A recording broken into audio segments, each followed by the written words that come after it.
시작하겠습니다.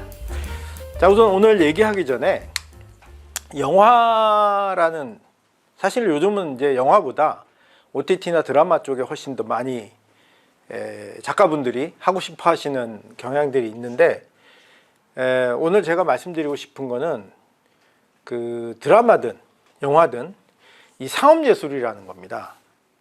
이게.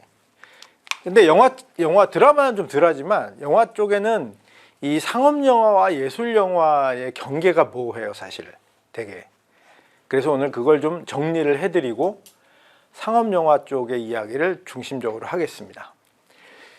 그 영화의 두 종류, 상업영화하고 예술영화가 있는데 이걸 굳이 나누는 이유가 있어요.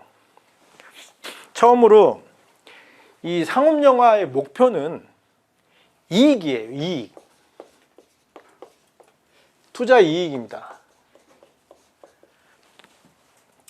돈을 벌기 위해서 찍는 거고요. 예술영화는 예술적 가치를 만드는 거예요. 그러니까 예술영화는 사실 돈을 많이 안 벌어도 돼요. 예술적 가치만 충분히 인정받으면 얼마든지 예술영화로서의 가치가 인정됩니다. 그리고 또 그러다 보니까 이 상업영화는 우리가 흔히 얘기하는 헐리우드 공장이라는 곳에서 만들어요. 그리고 예술은 보통 작업실에서 만듭니다. 우리는 그걸 이제 공방이라고 하는데요. 왜 공장과 작업실이냐? 만들어지는 상황이 좀 달라요.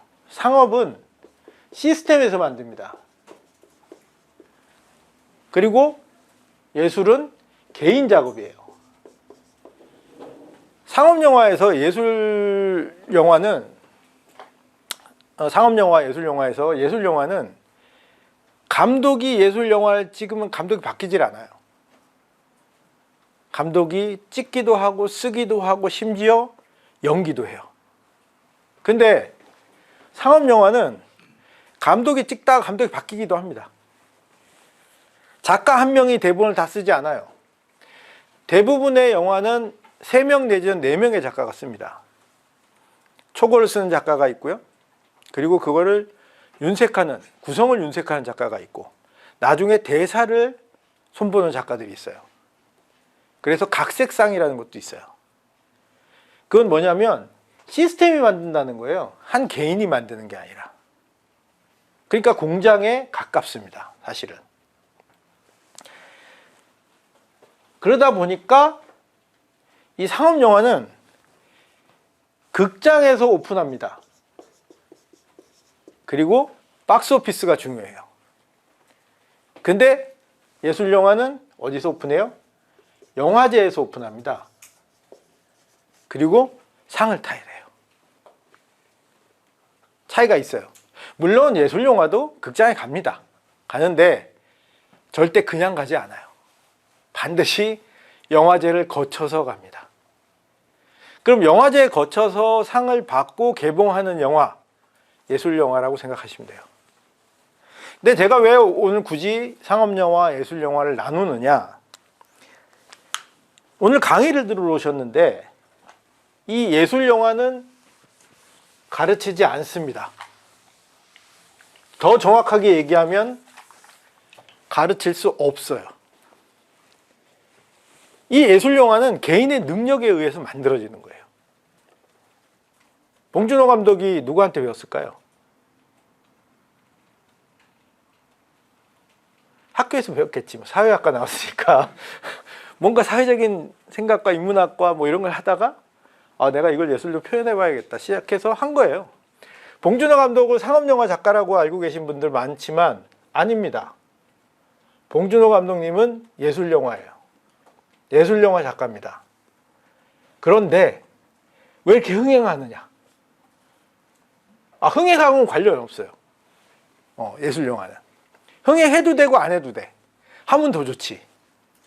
안 해도 상관없어요. 왜? 상을 타면 돼요. 즉 예술적 가치를 인정받으면 됩니다. 아카데미상을 탄 거 그 상업적 성공 아니에요. 예술적 성공이죠. 봉준호 감독님이 예술 영화를 만드는데 왜 흥행하느냐? 아이템이 좋아요. 서브텍스트가 좋아요. 그분이 얘기한 주제가 재밌어요. 그래서 성공하는 겁니다. 기획이 좋기 때문에 성공하는 거예요, 그냥. 근데 그 영화를 상업영화라 그러진 않아요. 그러니까 우리는 봉준호 감독님 같은 영화를 여러분들이 꿈꾸고 계시면 그건 여러분들이 스스로 노력하셔서 쟁취하셔야 되는 거예요. 그런데 이 상업영화는 훈련할 수 있어요. 가르치진 않습니다. 가르치기는 어려워요. A부터 A, B, C, D까지 쭉 가르칠 수는 없어요. 대신 훈련하는 방법을 알려드립니다. 그러면 그렇게 스스로 훈련할 수 있어요. 훈련하면 만들어낼 수 있습니다. 작가가 될 수 있어요. 그래서 상업영화라는 지점을 제가 강조해서 말씀드리는 겁니다. 만약에 어떤 물론 그 영상원 같은 데는 달라요. 영상원은 이 예술영화를 한번 가르쳐 볼까 하고 만든 학교예요. 그래서 영상원 나온 사람들 대부분 예술가라고 생각하시면 돼요.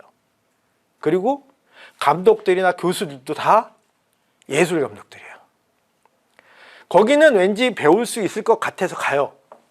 하지만 거기도 솔직히 말씀드리면 스스로 해야 돼. 교수님들이 방법을 알려주긴 해요. 나는 이렇게 했다. 나는 이런 게 좋았다. 나는 이런 예술적 가치를 중요하게 생각한다. 그런 걸 보고 듣고 이제 예를 삼아서 내가 공부하고 맞춰가는 거죠. 그래서 대부분 작가 교육원들은 바로 이 상업 아이템, 상업 영화, 상업 드라마를 강의하고 훈련하는 겁니다. 드라마는 전부 이거예요. 예술은 없어요. 예술적 가치를 인정받기는 하죠. 하지만 전부 이 상업적 시스템에서 만들어집니다. 박혜영 작가 혼자 쓰지 않습니다. 시스템이 있어요.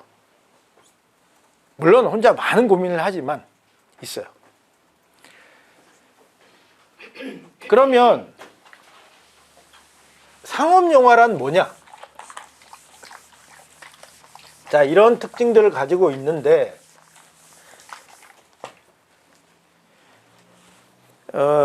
우리는 극장에 가면 다 스크린을 보고 앉습니다. 여기가 스크린이에요. 그리고 관객석이 이렇게 돼 있죠. 보통 80석에서 한 300석 정도 되는 관객석이 있고 스크린이 이렇게 있습니다. 그럼 우리는 항상 이렇게 봐요, 영화를. 여기 앉아서. 근데 저는 한 30년 동안 이제 영화를 기획하고 제작하고 연출을 하다 보니까 이렇게 앉아 보는 것보다 이렇게 보는 경우가 많아요. 왜냐하면 관객들이 무슨 생각을 하고 보지? 어떻게 볼까? 반응은 어떨까? 그런 걸 보려고 이쪽에서 이렇게 봅니다. 그러면 아주 놀라운 광경을 볼 수 있어요. 영화를 보는 내내 관객들이 웃을 때 같이 웃어요. 그리고 슬퍼할 때, 눈물을 흘릴 때도 같이 웁니다. 긴장할 때는 같이 몸을 이렇게 앞으로 기울여요. 300여 명이 한 사람처럼 영화를 봐요.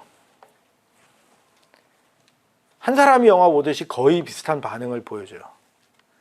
그런 스크린이 3,000개 있어요. 그래서 총 1,000만 명이 보는 겁니다.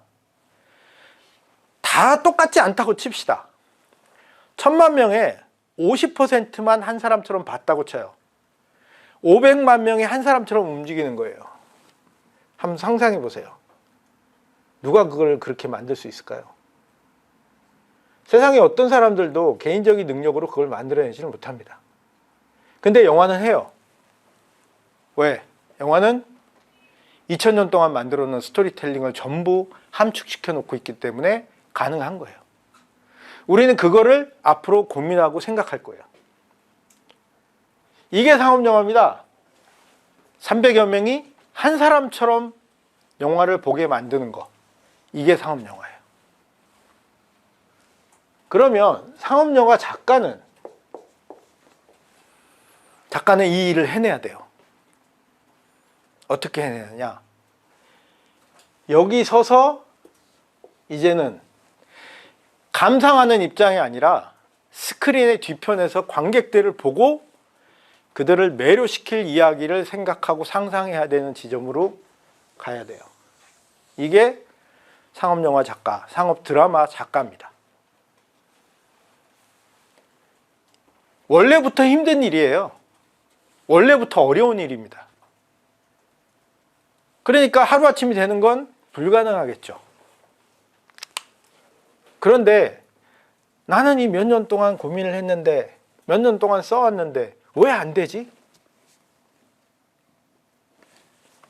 오늘 그 답을 찾아가실 거예요. 왜 안 되는지.